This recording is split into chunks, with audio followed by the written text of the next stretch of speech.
Episódio 29, página 147 do livro Um Novo Mundo, O Despertar de uma Nova Consciência. O retorno do corpo de dor. Sentei-me e pedi uma refeição. Ele está continuando a história que ele contou ontem, tá? Então é só terminar de ver lá. Terminar de ver não, é só assistir para poder entender o que a gente vai falar agora. Sentei-me e pedi uma refeição. Havia poucos clientes no restaurante além de mim. Próximo à minha mesa, um homem de meia idade, numa cadeira de rodas, acabava de jantar. Ele me dirigiu o olhar uma vez. Foi rápido, mas intenso. Alguns minutos se passaram. De repente ele ficou inquieto, agitado, seu corpo começou a se contrair. O garçom aproximou-se para retirar o prato. O homem começou a discutir com ele. A comida não estava boa, estava horrível. Então por que o senhor comeu? Perguntou o garçom. Bastou essa frase para deixá-lo furioso. Ele começou a gritar, tornou-se ofensivo. Palavrões saíam da sua boca. Um rancor intenso, violento, encheu o ambiente. Era possível sentir aquela energia entrando no corpo das pessoas, à procura de algo a que pudesse se fixar. Agora o homem esbravejava também com os outros clientes. No entanto, por uma estranha razão, me ignorava completamente enquanto eu permanecia sentado num intenso estado de presença. Nossa, eu me arrepiei, juro. Enfim. Desconfiei. É porque... Por que eu me arrepiei? O que eu senti aqui? Por ele estar nesse intenso estado de presença, ele estava numa vibração energética completamente diferente, numa outra frequência daquele corpo de dor, daquele homem que estava esbravejando. Provavelmente todas as pessoas que estavam em volta entraram na energia dele, porque toda vez que alguma coisa acontece, alguma briga, todo mundo fica assim... O que aconteceu? O que aconteceu? Todo mundo entra dentro daquela frequência. Então ele estava se relacionando com todo mundo daquele jeito. E o Eckhart Tolle, que é o autor, né, que está narrando esse fato, ele estava numa vibração completamente diferente. É quase como se ele tivesse uma capa invisível, assim. Nesse momento de inconsciência em que o corpo de dor está atuando, esse homem, ele está inconsciente de alguma maneira, então é quase como se ele não conseguisse enxergar. Ele está só agindo, atuando, se relacionando com aquilo que está na frequência dele, nessa frequência do corpo de dor. Então, se a gente se mantém em estado de presença, a gente fica quase que invisível, protegido desse tipo de como se fala a palavra? Atrito. Vamos seguir. Desconfiei de que o corpo de dor humano universal havia retornado para me dizer: você pensou que tinha me derrotado. Veja, ainda estou aqui.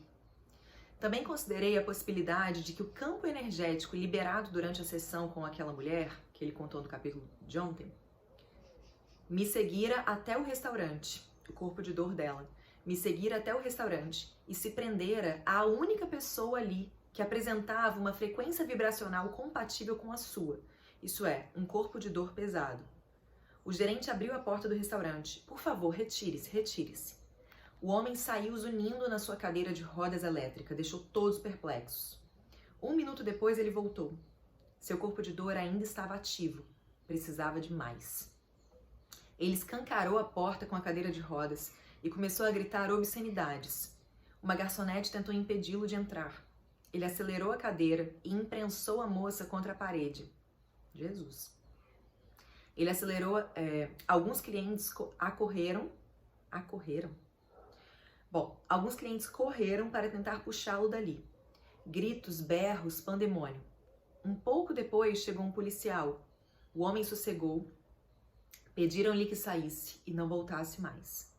Por sorte, a garçonete não se feriu. Sofreu apenas alguns arranhões na perna. Quando tudo acabou, o gerente aproximou-se da minha mesa e me perguntou, meio na brincadeira, mas talvez sentindo intuitivamente que havia alguma ligação. Foi você que provocou tudo isso? O corpo de dor nas crianças. O corpo de dor das crianças, às vezes se manifesta como mau humor ou introspecção. A criança se retrai, recusa-se a se relacionar e pode ficar sentada num canto, abraçando um boneco ou chupando o polegar. O corpo de dor também costuma se revelar por meio de acessos de choro ou de cólera. A criança grita, se atira ao chão ou se torna destrutiva.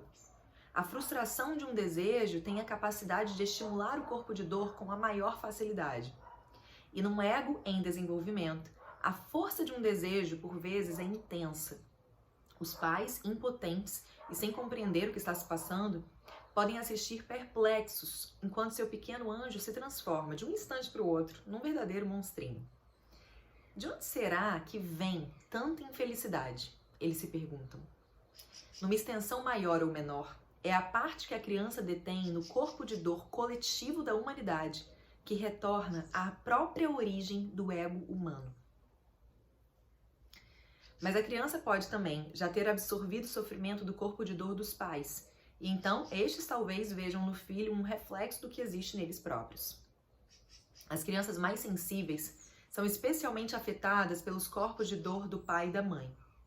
A responsabilidade, né, de você se trabalhar, enfim, trabalhar essa coisa do autoconhecimento, entender suas questões, é um compromisso mesmo, né, de não ir repassando isso, de não ir, de fechar um ciclo, né, de terminar algo e não passar de repente para os filhos e tal. Vamos lá. Perdão. As crianças mais sensíveis são especialmente afetadas pelos corpos de dor do pai e da mãe. Testemunhar um desentendimento insano entre eles lhes causa um sofrimento emocional quase insuportável. Assim, são essas crianças sensíveis que tendem a se tornar adultos com um corpo de dor pesado. As crianças não se deixam enganar por pais que tentam ocultar seu corpo de dor, dizendo um para o outro: não devemos brigar na frente delas. Isso significa que enquanto eles mantêm uma conversa educada, o lar vai sendo tomado pela energia negativa. Os corpos de dor reprimidos são extremamente tóxicos, mais ainda do que os que se manifestam com franqueza. E essa toxicidade física é absorvida pelas crianças e contribui para o desenvolvimento do seu próprio corpo de dor. Ou seja, se tudo é energia, não brigar na frente das crianças, né? Não tá, na verdade, privando elas, tá privando elas de uma discussão e tal, de ouvir, de repente, palavras duras, mas a energia, a frequência desse campo que é construído, né, por conta desse corpo de dor, tá ali. Então a questão é realmente colocar a luz, trazer consciência para esse corpo de dor, para isso que tá gerando essas brigas e tal, em vez de simplesmente esconder tudo isso que tá acontecendo. Algumas crianças aprendem subliminarmente sobre o ego e o corpo de dor, apenas por viverem com pais muito inconscientes. Uma mulher cujos pais tinham ambos fortes egos e corpos de dor pesados, me diz que quando eles gritavam um com o outro, ela olhava na sua direção e, embora os amasse, dizia para si mesma: essas pessoas são doidas. Como é que eu vim parar aqui? Já havia nela a consciência da insanidade de se viver dessa maneira.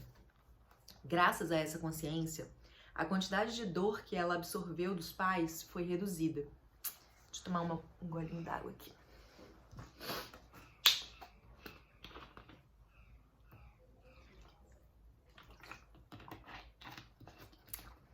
Tô num cenário muito gostoso, né? Vim fazer um curso. E aí tô nessa casinha por uns dias. Os pais costumam pensar em como agir em relação ao corpo de dor das suas crianças. Mas a pergunta básica, obviamente, é: será que eles conseguem lidar com o seu próprio corpo de dor? Será que o reconhecem em si mesmos?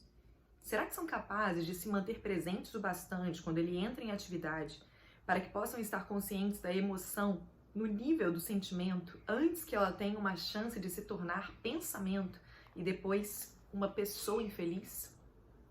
Olha o caminho.